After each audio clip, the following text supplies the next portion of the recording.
Halo, selamat pagi. Selamat berjumpa kembali dalam video pembelajaran Bahasa Indonesia. Perkenalkan, saya Sulastri Slalahi, merupakan guru di SMK Negeri 1 Onan Ganjang yang mengajar Bahasa Indonesia. Nah, apa kabar anak didik semua? Tetap semangat ya, meskipun belajar secara daring.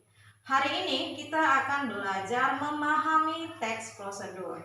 Oke, jadi siapkan diri kamu untuk mendengarkan dan memahami penjelasan yang akan Ibu sampaikan mengenai apa yang dimaksud dengan teks prosedur.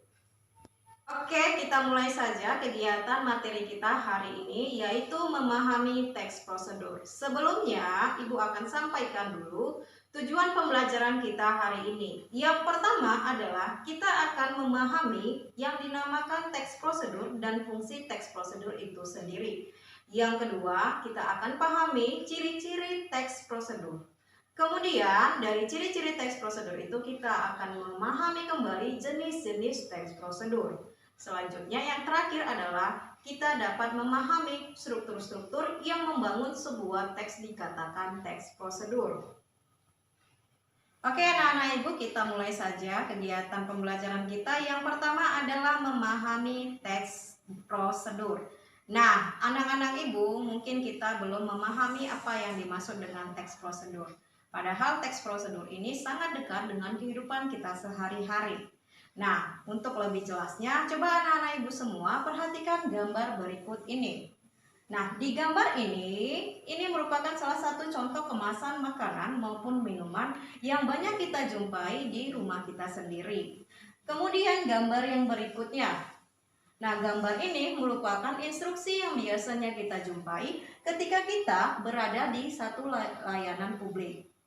Nah, kalau kita perhatikan dari gambar berikut dan di bawah ini, kita dapat memahami bahwa di dalam gambar tersebut ada sebuah teks yang biasanya menginstruksikan sesuatu kepada para pembacanya. Sebagai contoh pada gambar kemasan berikut ini.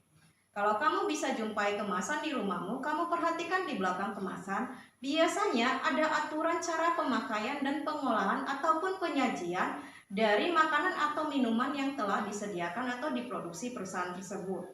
Sedangkan contoh yang kedua, kita perhatikan bahwa di dalam gambar contoh instruksi di layanan publik tersebut ada aturan-aturan yang perlu kita pahami ketika kita berada di kawasan layanan publik tersebut.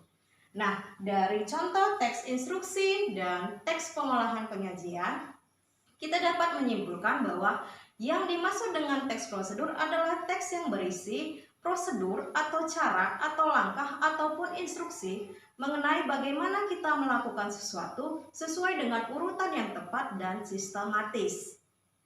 Baik, dari definisi itu kita bisa memahami teks prosedur itu sendiri merupakan sebuah teks yang memberikan panduan kepada para pembaca dalam mengerjakan sesuatu dengan urutan-urutan yang sistematis sehingga tujuan yang ingin dicapai dapat dicapai dengan hasil yang baik. Nah, selanjutnya bagaimana kita memahami sebuah teks dikatakan teks prosedur? Ada 3 ciri umum yang membangun sebuah teks prosedur sehingga dia berbeda dengan teks lainnya. Yang pertama, sebuah teks prosedur biasanya berisi langkah-langkah yang urut dan sistematis. Kemudian yang kedua, biasanya teks prosedur memuat informasi yang terperinci dan objektif. Kemudian ciri yang ketiga adalah biasanya teks prosedur menggunakan kalimat yang logis, singkat, dan jelas. Selanjutnya, kita akan memahami jenis-jenis teks prosedur. Teks prosedur berdasarkan urutan atau tahapannya dibagi atas 3 jenis. Yang pertama adalah teks prosedur sederhana. Teks prosedur sederhana umumnya memiliki urutan 3-4 langkah. Oleh karena itu, teks ini disebut teks prosedur sederhana. Perhatikan contoh berikut ini. Dari contoh ini, kita akan memahami urutan yang ada dalam teks prosedur berikut ini hanya berisi 3-4 langkah. Kemudian, yang kedua adalah teks prosedur kompleks. Teks prosedur kompleks adalah kebalikan dari teks prosedur sederhana. Urutan dalam teks prosedur kompleks biasanya lebih panjang atau lebih kompleks. Minimal dia memiliki urutan lebih dari 4 langkah. Nah, perhatikan contoh teks prosedur kompleks berikut ini. Dari contoh ini, kita dapat memahami bahwa teks tersebut merupakan teks prosedur kompleks karena memiliki urutan langkah yang lebih dari 4. Yang terakhir adalah teks prosedur protokol. Teks prosedur protokol memiliki perbedaan dengan teks prosedur sederhana maupun kompleks. Jika di teks prosedur sederhana dan kompleks, urutan langkah harus dilakukan secara sistematis, maka untuk teks prosedur kompleks biasanya urutannya dapat dibolak-balik atau tidak dilakukan secara sistematis.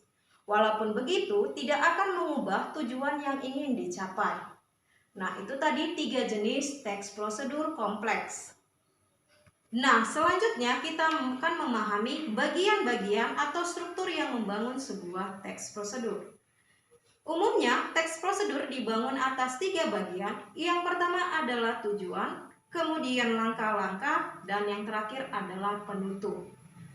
Perhatikan contoh berikut ini.